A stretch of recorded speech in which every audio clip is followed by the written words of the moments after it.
Hello everyone, welcome back to my YouTube channel. आज की class में हम बात करने वाले हैं BA second year subject geography और सेमेस्टर थर्ड। इसमें हमारा टॉपिक है पृथ्वी का ऊष्मा बजट। पृथ्वी का ऊष्मा बजट आज हम पढ़ेंगे और ये क्लास बिल्कुल ही यूनिक होने वाली है, तो ध्यान लगा के समझना, बिना स्किप किए एक एक पॉइंट को ध्यान से सुनना। इंपॉर्टेंट टॉपिक है कंपटीशन के हिसाब से आरपीएससी यूपीएससी में, और साथ ही साथ आपके बीए क्लासेज है उनके लिए। तो आज का हमारा टॉपिक है हीट बैलेंस ऑफ अर्थ, अर्थात पृथ्वी का ऊष्मा बजट। कि पृथ्वी का जो ऊष्मा बजट है वो कितना है, कैसे है और कौन कौन सी इकाइयों के द्वारा और कितनी इकाइयों के द्वारा हम पृथ्वी पर टोटल जो यूनिट्स है हमारी ऊष्मा की वो कितनी प्राप्त करते हैं, इस डायग्राम की सहायता से हम समझने का प्रयास करेंगे। तो बिना किसी दुविधा के या बाधा के आप ये क्लास लास्ट तक देखना। तो स्टार्ट करते हैं। सबसे पहले हम देखते हैं कि हमारा सूर्य है, और सूर्य से आप सब जानते हो कि संपूर्ण पृथ्वी पर ही नहीं बल्कि संपूर्ण ब्रह्मांड में ऊर्जा का जो प्रमुख स्रोत है, प्रत्यक्ष और अप्रत्यक्ष रूप से जो हमें ऊष्मा प्राप्त होती है वो सूर्य से ही प्राप्त होती है। और सूर्य से जो ऊष्मा प्राप्त होती है उसको हम 100 यूनिट अर्थात 100 इकाई मानकर चलते हैं। यानी कि यूं कह सकते हैं कि अगर हमें सूर्य से टोटल 100 इकाई प्राप्त होती है तो उसमें से कितनी इकाई हमारे धरातल पर यानी कि पृथ्वी सतह तक पहुंच पाती है और कितनी नहीं। तो एक एक का हम रिकॉर्ड देखेंगे।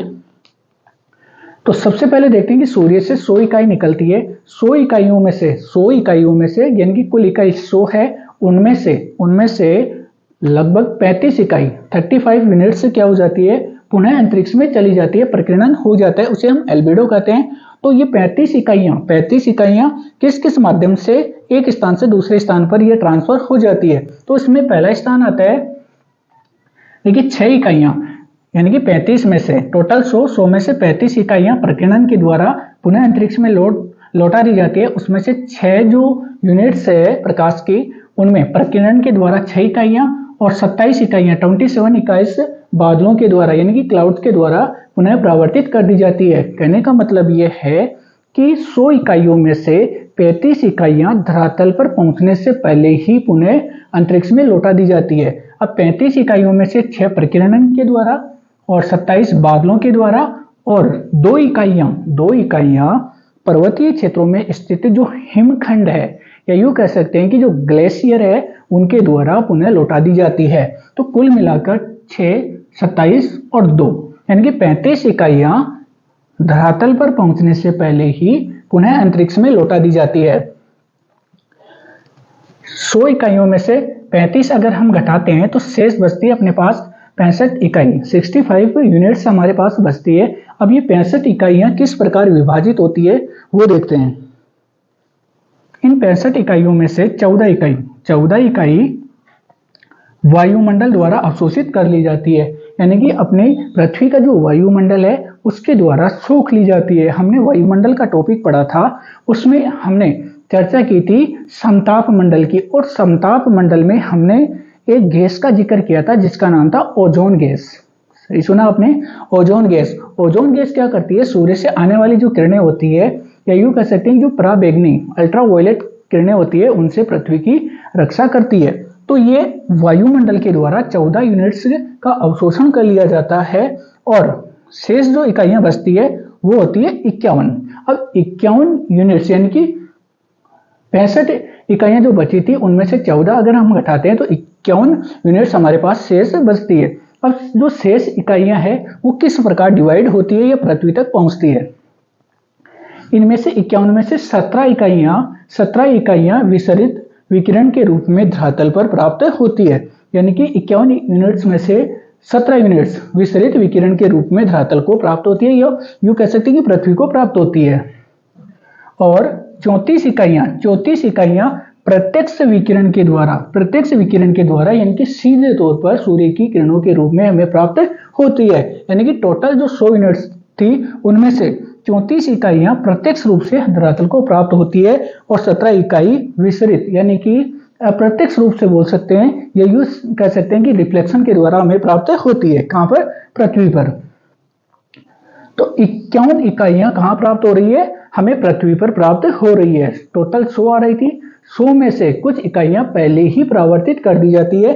किन किन के द्वारा, 35 इकाइयां प्रकीर्णन बादल और हिम के द्वारा, 14 इकाइयां वायुमंडल के द्वारा और जो शेष 51 इकाइयां बचती है उनमें से 17 विसरित विकिरण के द्वारा और 34 इकाइयां प्रत्यक्ष रूप से धरातल को प्राप्त होती है। अब इतनी इकाइयां हमें कितने 51 इकाई 51 यूनिट्स हमें प्राप्त होती है धरातल पर।